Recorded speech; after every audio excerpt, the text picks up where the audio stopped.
I will not forget Marilyn Rampersad that received a heart and a lung transplant in Durban, but just didn't make it. There are only 2 people living in South Africa that received a heart and a lung transplant that are well and living in Durban. And we have to salute heart surgeon Robbie Klein-Lueg that performed these surgeries. To be over here in someone else's life, you realize how suddenly a landscape changes, and you stand in quiet reverence as a precious life is challenged with each breath. I'm going to take you on a poignant journey with Marilyn. She's from Durban and living now in Cape Town.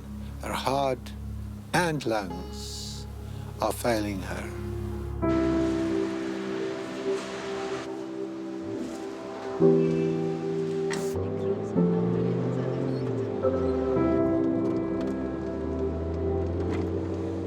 As a couple, between the 2 of us, we are very strong. And we fight together throughout. There's times where, till now, his parents don't want to accept it, my mom. Everybody is afraid. And he holds my hand through everything. And even like now, when they said to me, you need to start transplant workup and, you know, there's a risk, when the doctor spoke with him, I sat behind the curtain and he didn't know I was looking at him. And he had just tears. It was the first time I saw him like that. And I don't want my family to sit and cry if I go for the transplant and things don't work out. I want them to know I've lived my life and I've enjoyed it. I'm not afraid, they shouldn't be.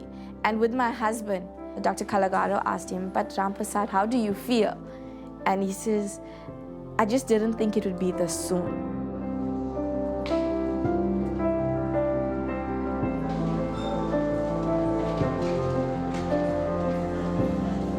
So your husband also left everything behind to be with you.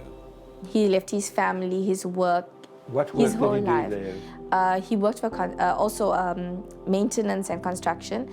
He actually worked for my big brother. Yeah, so he had to leave everything and he left his whole family and he came down with me, and it's 6 months now that we're here.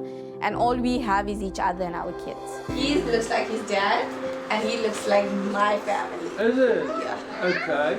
And He looks like the small. He looks like my brother. where did you guys meet?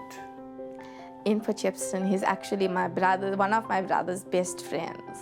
I actually lived in Joburg and we were very close where I had a boyfriend there, and whatever went wrong there, I would share with him because I took him as a big brother.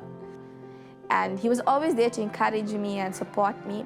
And eventually when I started getting sick and then my parents said, no, you must come back home. And Dad came to fetch me. Dinesh and I were just close. And then we started developing feelings for each other. And that's how it went. Nobody expected it. At the time, I had endometriosis.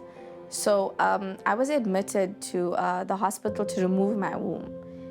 And I went in, got prepped for surgery and stuff. And there was a doctor who came in and he said, she's too young. She can't remove her womb. And he asked me, do you have a boyfriend? You guys need to sit down, discuss. We spoke to our parents and my parents agreed that we could get married. And sadly, his grand passed away a few months after while we were preparing for the wedding and stuff. And we couldn't have a wedding. So we just went to court and we got registered and had supper and stuff with the family. And I had eventually fell pregnant. I was 3 months pregnant and nobody knew.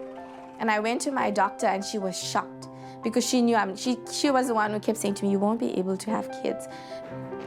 After my last baby, he's 4 years old now, I found out that I've got pulmonary hypertension. Yeah. And in September 2017, I found out that I've got a hole in my heart. At hospital, they said there's nothing much they can do for me. I would need a transplant. And the only way I would get one is if I go privately. And I did go to Dr. Klein-Lueg in Durban.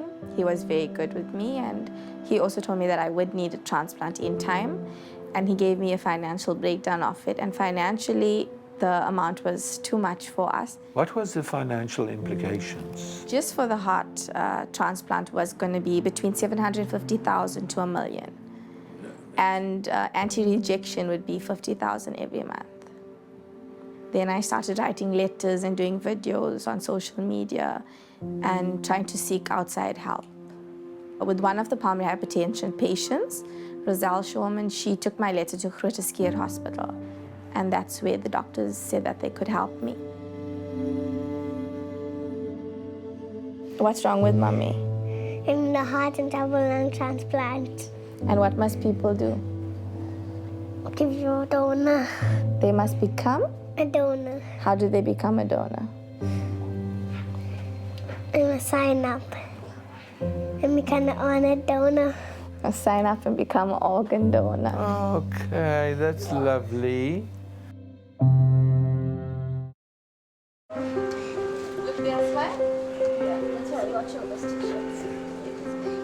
With pulmonary hypertension, you don't look sick. The illness is on the inside. I was so upset the one time I even said, should I bring my heart out here and my lungs out here for people to believe I'm sick?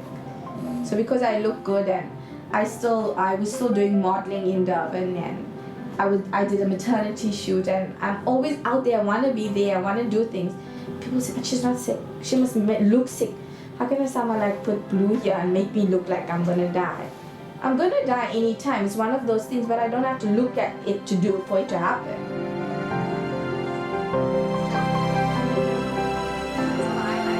They said I've had this hole in my heart from the time I was born.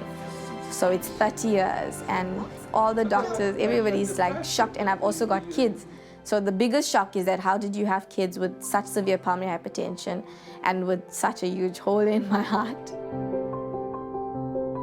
So we came in January 2018 for the first appointment to Groote Schuur, where I was admitted a month, and they did transplant workup, where they did all the tests to see what's wrong with me, confirmed the ASD, confirmed the pulmonary hypertension.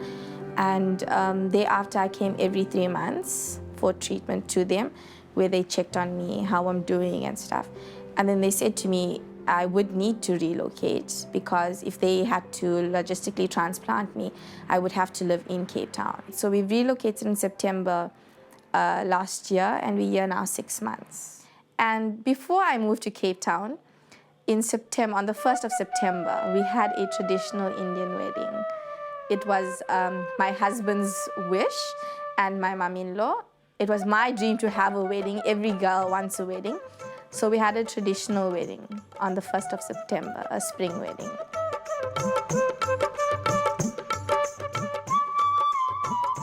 Because of my situation, my community in Potchefstroom, where I'm from, it's a very small community, and everybody flocked together to assist me. Believe it or not, the only thing I paid for my wedding was my outfit, was our clothes. Everything else, the community came together, the families, everybody came together and did everything for me. I felt like a princess.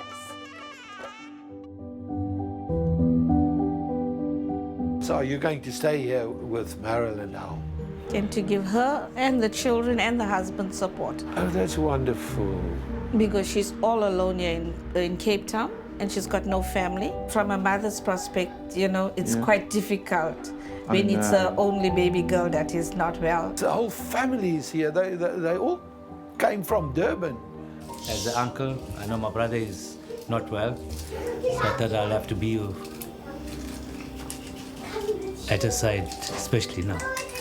It's hard times for the family. Yes. You know.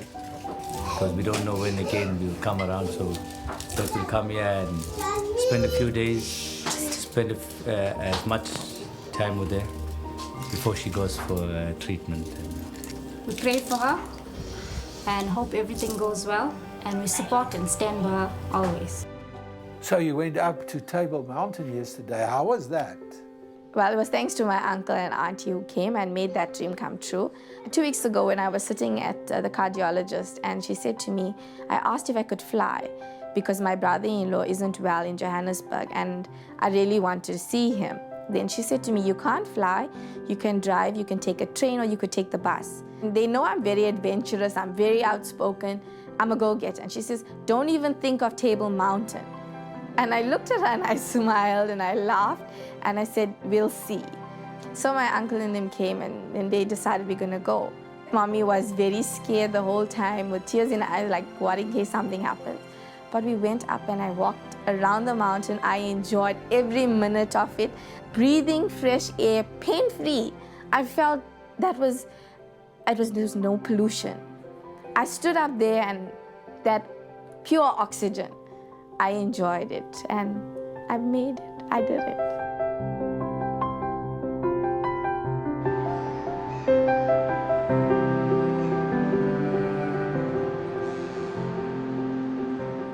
Are you afraid?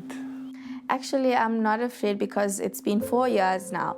And when I initially researched pulmonary hypertension, at the time I didn't know I had a congenital heart defect. So at that time I researched and I accepted everything because they did say, like with the research, that you'd need a lung transplant. So I was prepared for that only.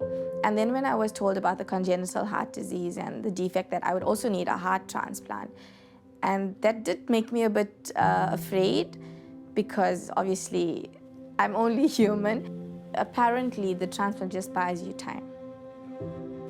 Somebody must die for you to live. How do you feel about that?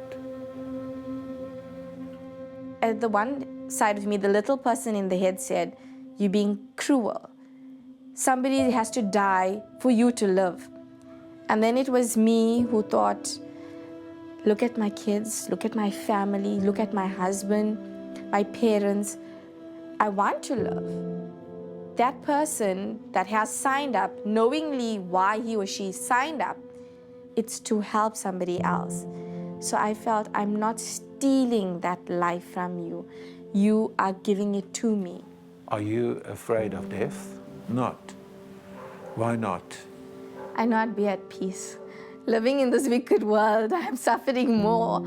Even without my illness, the poverty, South Africa itself. I mean, there's so much that's not right. With death, at least I'd be at peace. They said I won't make it to 30.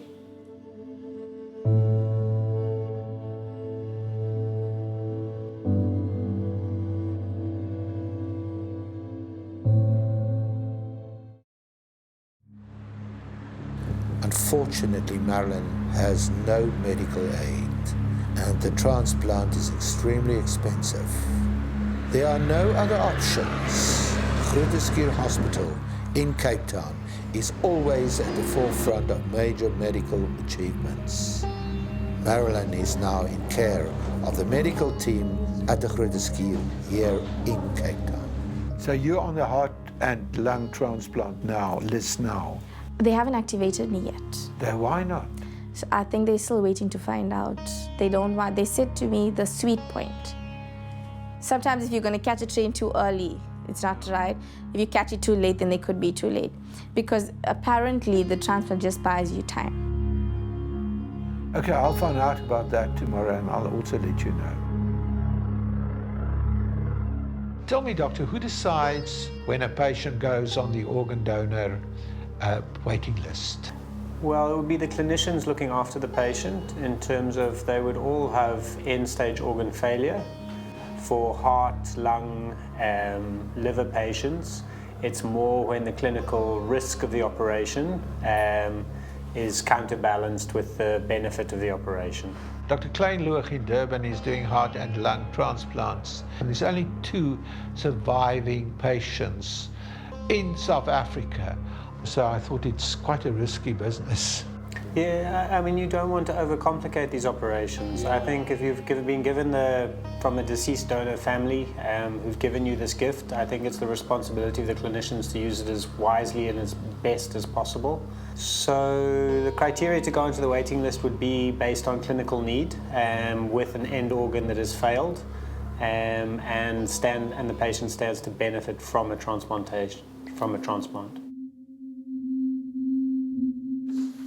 How are you? pulmonary hypertension is a relatively newly recognized entity, and with the medication she's on, she's certainly holding her own and coping very well. But there is going to come a point in time. When that is, we're not sure. The longer we can push it out, the better. The whole journey for Marilyn is to be there for her kids. That was, she came to us, she said, I want a lung transplant to see my kids grow up. I think that's a great motivation, but to understand the minute we start with a lung transplant, we're starting a stopwatch. There's only a limited lifespan to those lungs. We want to push out the timing as long as it's safely possible before she receives a new set of lungs. The issue with you is that you're relatively well, and it's a matter of timing. We don't want to start that stopwatch too soon. How old are your kids now? So if we can get you to, say, when they're 10 and 6, on your own lungs, and if we transplant then we can get you to them to their 20s. Do you know what I mean? Because we're going to buy you 10 years with the new lungs. Marilyn's doing exceptionally well on appropriate medical therapy and coping very well with good quality of life. But there will come a time where her cardiac status will deteriorate, and at that time will be the appropriate time where she'll be listed for lung transplantation and closure of her atrial septal defect. Only a lung transplant, not a heart transplant. At the moment, she doesn't require a heart transplant as well. She primarily needs a lung transplant due to the high pressures in her lung, and at the same time as the procedure will close the cardiac defect. If you fix the heart now, will it worsen the lungs? So with the hemodynamics, if we close it, because of the severity of her pulmonary hypertension, it'll actually push up her pressures, so we will make her worse. Hence why we elected to do the transplantation and closure procedure at the same sitting. So it will definitely add a layer of complexity and challenge perioperatively, but I think for Marilyn, that's her only avenue available at the moment. My brother-in-law is very sick and I want to go and see him. He's going for dialysis. So the problem is altitude. I would strongly advise you... Just cause more damage, like... Potentially, so I'd advise you not to go to altitude. But I can still go home. Where, Durban? Yes, but along the coast, eh? Can I go up Table Mountain again? Maybe. Only a lung transplant and mend the heart at the same time. I regard this option as positive, but I have learned that the scenario can change unexpectedly. It's wonderful talking to you today. Dinesh, you had to forfeit a lot coming to Cape Town. Most of the time here in Cape Town, it's very difficult. The cost of living is very expensive, firstly. Yeah. And we had a better life and it was better. We could afford things. You could have afforded things there. What kind of job do you do when you're in Cape Town? I'm driving at the moment. I'm a driver, and I help out wherever I can. Do you find life with Marilyn now, with the facts, the situation, you find it a roller coaster? Yeah, as it comes. Do you believe in miracles? Yes. What kind of miracles? Maybe she doesn't need to go anywhere for any transplant. That's my first miracle. The ABSD, it's only a hole in the heart. They're going to transplant the lung, and then they're just going to fix it. So everything, it looks for me very positive. My heart will go on.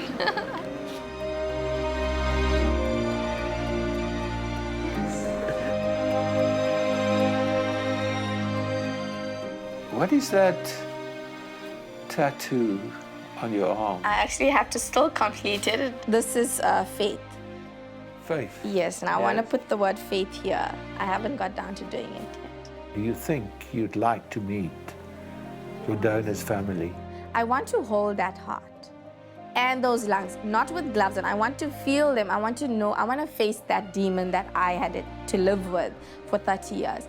And I would really, really love to meet my donor family, to appreciate it, to show them that I appreciate it, the sacrifice that they have given to me. Personally, I never even thought of being an organ donor until I realized my illness and what was going on with me and what I would need. And then I said, how can I be so selfish? And how can my family, my husband, we be so selfish? We want someone to help us, to give me a second lease on life. But we are not signed up as organ donors and we can't help them.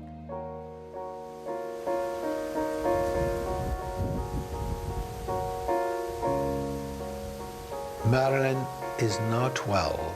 I'm deeply concerned. Together we are going to make an offering to higher powers. My contribution is milk and fruit. Hey! How are you? Look how beautiful you look. You want to do a veneration, so I have to change. Yes, thank you. This blue is good. You haven't feel well lately. Yeah, about 3 weeks back I picked up a lung infection. And that is something that you should not pick up, I suppose. Yes, not at all. And then, what happened then? Well, I left it thinking it would just go away. Yeah. But then I didn't realize I didn't have my vaccinations either. So with the cold, and it's our first winter here in Cape Town, the flu was going around also. And then after 2 weeks it got worse. And I realized, no, I have to do something about it. Then I called doctor and I went to see him, and then they put me on some antibiotics and gave me my vaccinations and stuff. And I'm on medication now. And how do you feel? Okay, I get a bit tired. I'm on my oxygen again. So, but I'm all right otherwise. That's good. Still fighting, yes. I want to pray for Marilyn. And I want to pray that she is going to be well one day, soon. And I hope and I pray that she's going to have a long life with her husband, her children, and her whole family. Amen. Just because you did this, Yeah. this is just to appreciate what you've done. Thank you.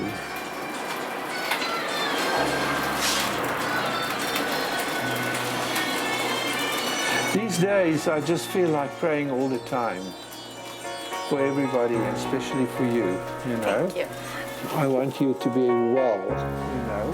And it's such a privilege to be here, to stand here.